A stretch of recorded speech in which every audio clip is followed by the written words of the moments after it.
There's a great performance about Japanese pronunciation by a Canadian Rakugo performer, Katsura Sunshine. He tries to buy a Sekken, but in the shop, he struggles for quite a while. Sekken, Sekken, Sekken, Sekken. The clerk realizes. Hand soap. I'm Noriyuki. Welcome back to my Japanese learning channel. What you just heard, those slightly off rhythms, that's actually the final piece of this series. And today, we're finally talking about Mora. This video is the final episode of our first series, Why Your Japanese Sounds. If this is your first time here, it helps to start from the beginning. In the series, I've taken everything I struggled with as a self-learner during the Kana stage, and organized both the frustrations and the solutions into one system.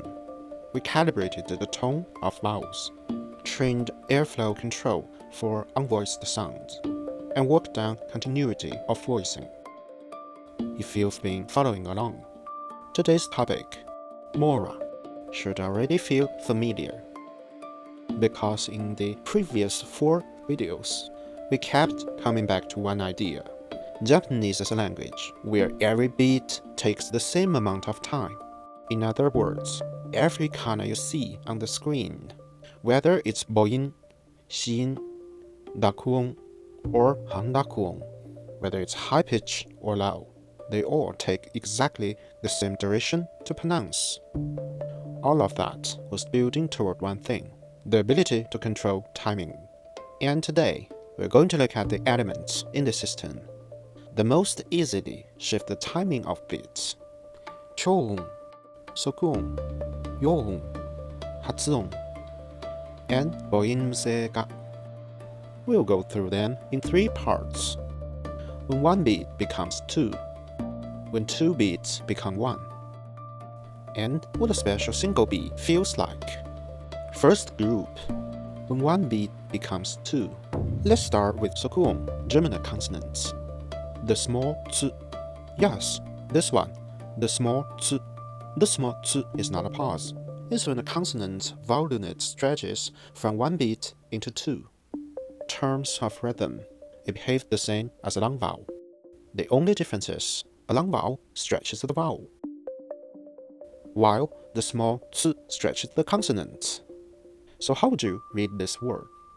Za-shi. Za-shi. Can you hear the difference? In the first round pronunciation, the shi is cut off. In the second, it stretches into 2 beats. And what's been stretched here is the consonant part of shi. Shi. Listen closely. За-shi. Shi. Let's hear it again. За-shi. Sa, shi, su, se, so are fictives. So when you stretch the consonant, the first beat naturally carries the airflow. Listen. Sa, sa. Shi, shi. Su, su. Se, se. So, so. Hear that? The hissing sound. It takes up a full beat. This isn't a pause. It's preparation for a stretched consonant. But for ka, ta, pagyo, the consonants are plosives. When you stretch them, the first beat is blockage of airflow, so you won't hear anything. It's like you're about to cough, but something suddenly stops you, and then the sound releases. Let's feel that together. Ka, ka. Next, ta. If your tongue is already touching the ridge, you're on the right track. Ta. And ba. If your lips are already closed, you're doing it right. Ba. Whether it's airflow being held, or your tongue or lips in position, you've already started the sound. It's just not audible. But no sound doesn't mean no action. Now, let's compare 2 words. Kite and kite. In both cases, te takes 2 beats, In kite, you stretch the consonant. You feel it with pressure. Kite. In kite, chōn, you stretch the vowel. You feel it with sound. Kite. By the way, you might be wondering, for kite, is it kite or kitei? And for sensei, why do some people say sensei and others sensei? My suggestion is, don't worry too much about this. Just like in English, the T in take and better sounds quite different, but native speakers treat them as the same sound. Or, for some Mandarin speakers, the character wan and van can feel unclear, but they're still treated as one category. In Japanese, no matter whether you produce a pure long vowel or a slight glide, they share the same core. They must occupy 2 beats. Alright, let's now look at when 2 beats become 1. Many people feel that Yōon contracted sounds are difficult. If chōn, the long vowels, are expansion, then contracted sounds are extreme compression. But what's being compressed is not the sound itself. In fact, most learners can repeat them just fine. The difficulty isn't in the mouth, it's in how quickly your brain can respond. At its core, this is about how your brain matches visual input to rhythmic timing. Think about it. Normally, you see a kana and read 1 beat. Simple. Then, suddenly, 2 characters. One of them are smaller, and your brain freezes for a moment. Wait, this is ji, and that's yu, ju. From my experience, don't rely on Ramaji when learning contracted sounds. If you read ch, o, you are using your English system to process something that belongs to Japanese. And when you see cho, you've added an extra decoding step, an extra decoding layer that doesn't need to be there. That extra step is exactly what slows you down. On this channel, I have a set of Kana memory drill videos based on a 6x5 grid system. Assign the vowels a, I, U, E, O to the numbers 1 through 5. You see numbers and you immediately read out the corresponding kana.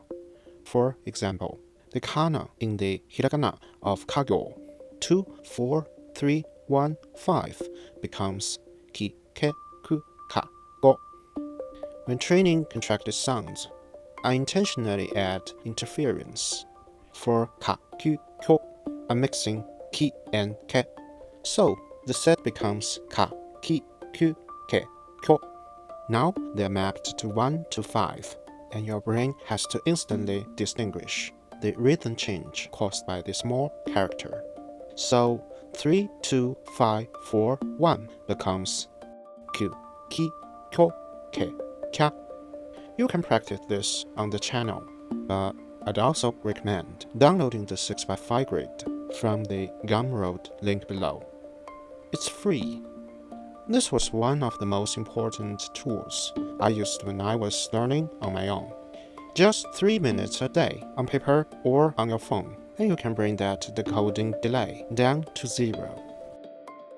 There are also articulation drills on this channel, like kya, ke, ki, kya, kyo, ku, kya, ke, ki, ku, ke, kyo, kya, kyo, kya, ki, ku, ke, kyo, for contracted sounds. When you read these, when your sense of timing for contracted sounds still feels unstable, here's a method I personally use.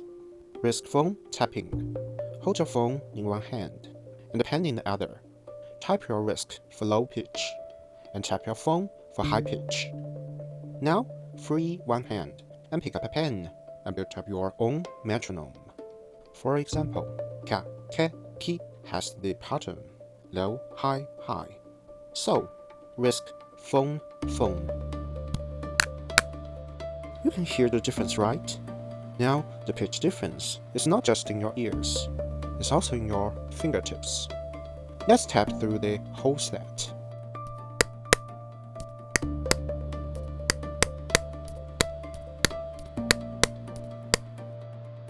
You see, without adding anything complicated, you've just built a physical metronome for Japanese rhythm. The risk is dollar lower for low pitch. The phone sound is sharper and higher for high pitch. That contrast helps your brain draw a map of pitch. At the beginning, don't rush.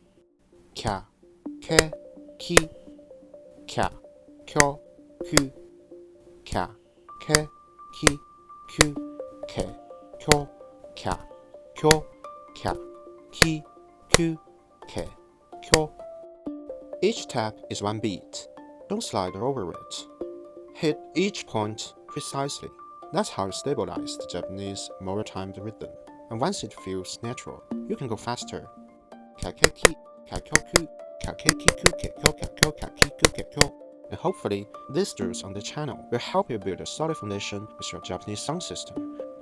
There's one sound that we haven't touched on the Gojuon chart yet, Hatsuon, the moraic nasal. What's unique about it is that Japanese speakers treat as variations of the same phoneme. But don't worry, this won't be a major trouble in your learning. You already have the ability to produce those sounds correctly by instinct. Let's think about it. No one would pronounce important as important, or say intent as intent, right? So, the tricky part is not about producing the sound. It will come out naturally. It is about giving it enough time to fully occupy one beat. For Mandarin speakers, this can be trickier than for English speakers, because Mandarin tends to have syllable-timed rhythm. Each syllable is treated as a whole, so the nasal sound at the end of a syllable is shortened. For example, tian is usually treated as one syllable like tian, if it's followed by a vowel such as a. Mandarin speakers often pronounce it as tian-a. It's not natural to pronounce it as tian-na. However, in English, the muscles are accustomed to truly articulating a nasal consonant after a vowel. So, you will hear them pronounce the word as tian-na. Although this differs significantly from the pronunciation in Japanese, it still maintains the independence of the syllable final nasal sound. For example, the word mentioned in the first video of this series, sensei. If you say sensei, you're making it sound like Mandarin. If you say sensei, it's like English. For Kana, for even Mora, the pitch pattern low, high, high, low. Let's type along together. Sensei. The nasal is not difficult, right? Let me share a small trick I use when practicing the sound. I tell myself that the nose counts as one beat. And seeing the sound, raise or lower my head and confirm with the sound.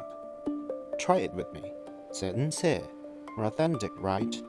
A small motion can signal to your brain that this is the nasal beat. Let's try this with another word we've seen before. Nose as one beat, as a confirm. Ka-ba-n, ka-ban. The various markings you see on the Kana characters are part of the Visual Japanese Saxon Guide that I originally developed for my own practice. This is for Dakun, Kaban, Oji-san. This is for Chong, Sensei. Dakun and Chong, Oji-san. This is for Sokuon, Usewa.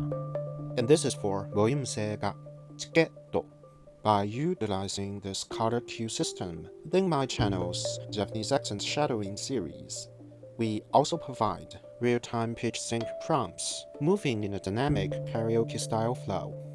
This system was born from my self-study process, where I meticulously cross-referenced every entry in the NHK Japanese Pronunciation and Accent Dictionary with countless hours of native audio analysis to create a visual pronunciation map. I don't want you to wander in the dark as I once did. I want you to see it at a glance. Numbers are one of the biggest challenges that many learners want to give up on during the early stages. The different pronunciation choices in various contexts, counterwords, the euphonic changes of 1, 6, 8, and 10, special reading patterns for phone numbers, addresses, and so on. Furthermore, not knowing whether the pitch patterns are correct. One challenge after another stands in your way, leaving you wondering how to proceed. Actually, you can shift your perspective. When practicing number pronunciation, it's not just about mastering the pronunciation of numbers, but rather, with the help of good pronunciation guidance tools, you'll become familiar with the tone of the vowels, airflow of unvoiced sounds, and the continuity of voiced sound in Japanese, as well as getting used to the timing features of the language. 326 28歳7時5つ2735の The more you practice with numbers, the more you internalize the timing and rhythm of Japanese speech. Alright, that's it for Goryeo chart system. Thank you for watching the Why Your Japanese Sounds series. The shadowing series on this channel is built to do exactly that. Use the karaoke system, make the logic physical. Hope you enjoy the outtake on Japanese vowel devoicing. In fact, there's still a lot to talk about when it comes to Japanese phonetics, such as the intonation of Japanese speech flow. Why does be become bedo in Japanese? And where does the geminate sound come from? Urusai means noisy, but when said quickly as se, it takes on the meaning of shut up. Why is that? How do you read this kana in anime, and so on? If you're interested, let me know in the comments. And I'll consider making the second season. 生徒のりゆき、日本語の勉強、皆さん一緒に頑張りましょう。